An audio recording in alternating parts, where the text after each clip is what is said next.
Hey, everybody. I'm Dr. Priscilla. I'm also a native English speaker and I live in the US. Today, I want to invite you to buckle up and listen to a few idioms that native English speakers use a great deal of the time. You may want to know, where did these idioms come from? I'll try to give you a brief introduction to where they come from and why we use them, and how you too can use these idioms to sound natural and fluent when you are interacting with others who are speaking English. So keep in mind, idioms are key to expressing yourself in English. It's a fun way to engage in conversation, keeping it lighthearted, friendly, and fun. So, are you ready? Before you start scratching your head and nodding in agreement, you will know that you are right where you need to be with the idioms that you already have and the ones that you will learn today. Are you ready? Let's dive in. Have you ever wondered why we say break a leg to wish someone good luck? Well, you stumbled upon the fascinating realm of idioms, phrases that hold a meaning different from their literal interpretation. They're the secret codes of our language, woven into our conversations, reflecting our cultural idiosyncrasies. They're not just words, but a reflection of our history, our values, and our everyday life. Intrigued? Stick around to dive into the world of idioms and their captivating meanings. Let's kick things off with the idiom break a leg. Now, when we hear the phrase break a leg, our first instinct might be to wince. After all, breaking a leg doesn't exactly sound like a pleasant experience. But in the world of idioms, things aren't always as they seem. In fact, break a leg is usually told to someone as a way of wishing them good luck. Strange, isn't it? This phrase is particularly common in the realm of theater. Before an actor steps on stage, they might hear their director or fellow cast members tell them to break a leg. No, they are not hoping for an unfortunate accident. Instead, they're wishing them a successful performance. So, how do we get from leg breaking to well wishing? The origins of this idiom are not entirely clear. Some suggest it's a way of wishing someone luck without actually saying the words good luck, since it's considered bad luck to do so in the theater world. Others believe it has to do with the act of taking a bow or breaking the line of the leg after a successful performance. Regardless of its origins, the phrase break a leg has become an integral part of theater jargon, and it has even seeped into everyday language. You might tell a friend to break a leg before a big job interview or an important exam. Now, let's use it in a sentence. Before the curtain rose, the director told the actors to break a leg. Here, it's clear that the director is not wishing physical harm upon the actors, but rather hoping for a successful show. Idioms like break a leg show us the beauty and complexity of language. They remind us that words are not just vessels for meaning, but they can also be playful, enigmatic, and rich with cultural history. Isn't it fascinating how words can be deceiving in their literal sense? Moving right along, Have you ever been told you're barking up the wrong tree? If you're scratching your head, don't worry.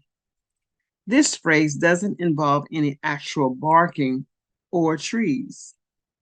This idiom is a colorful way to say that someone is accusing the wrong person or pursuing a mistaken or misguided line of thought. You might be wondering, how did this phrase come to be? Well, it's believed to originate from hunting dogs that might have barked at the base of the wrong tree after their prey had moved on. So when someone says you're barking up the wrong tree, it's as if you're like those confused dogs, making a fuss in the wrong place or about the wrong person. Now, let's see this idiom in action. Imagine you're in a situation where your favorite book is missing. In your frustration, you accuse your friend of taking it without asking. However, later you find out that it was your sister who borrowed your book. In this case, you were barking up the wrong tree when accusing your friend. So the sentence would be, he accused his friend of taking his book, but he was barking up the wrong tree. It was his sister. Idioms like these add color and personality to our language.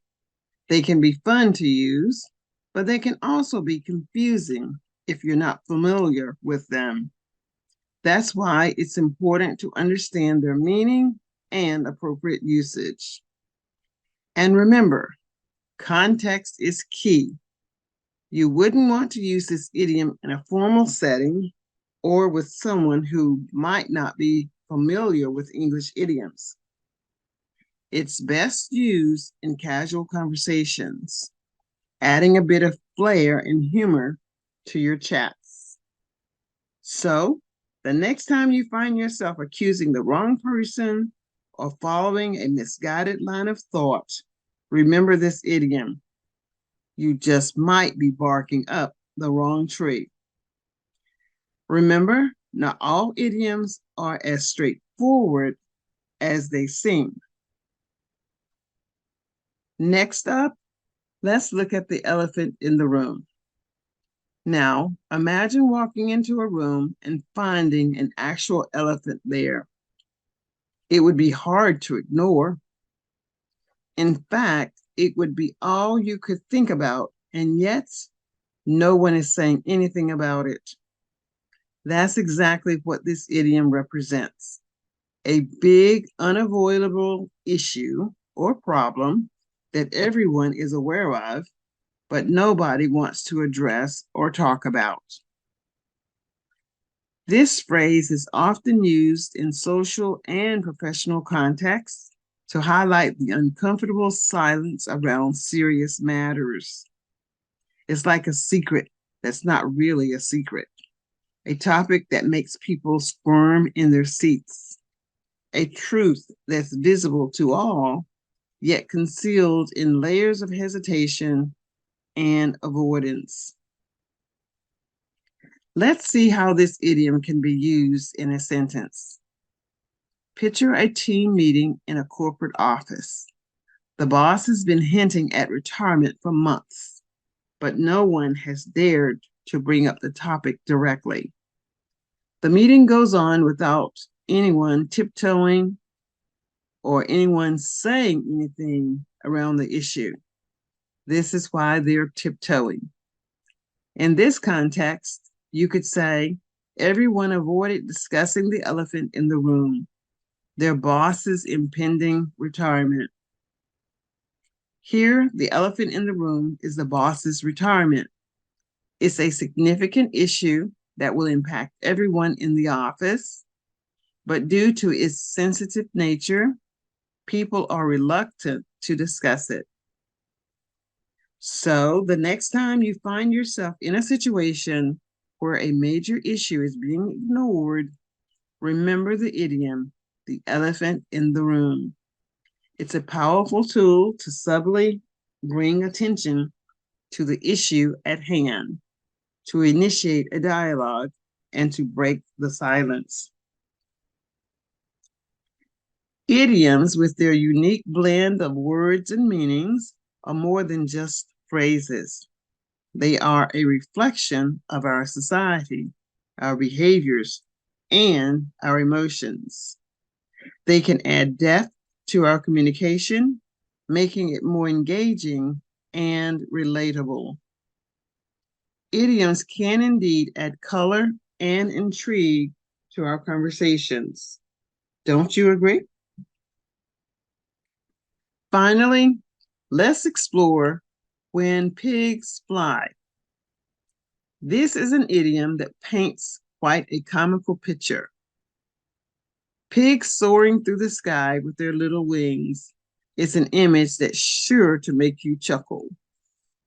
They don't have wings, and they're not exactly light. So the chances of a pig taking flight are slim to none. And that's exactly what this idiom is all about.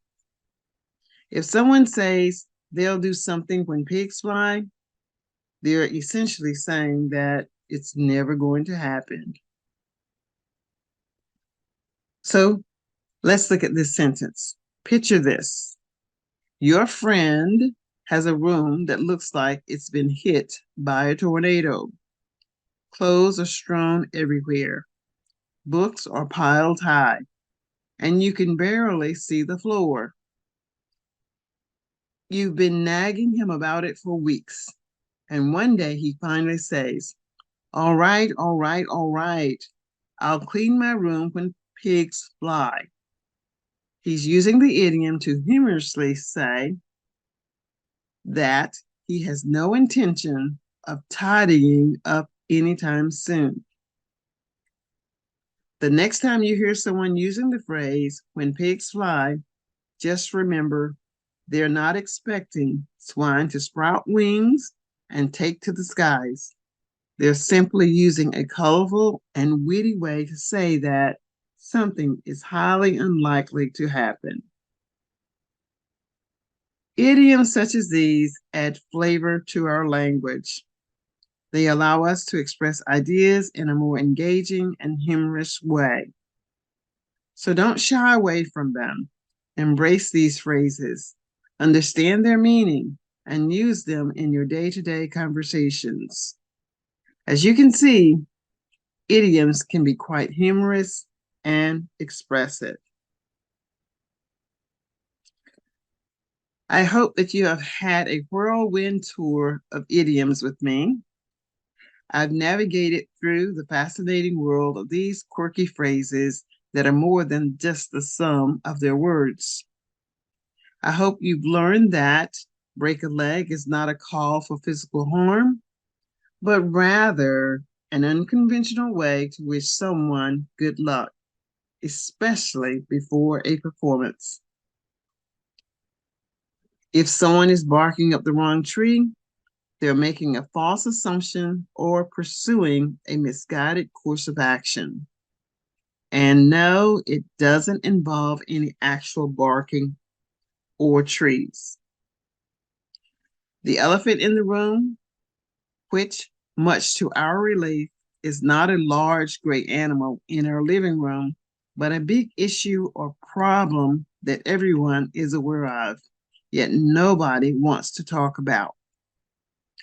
And finally, well, not literally, we've soared with pigs.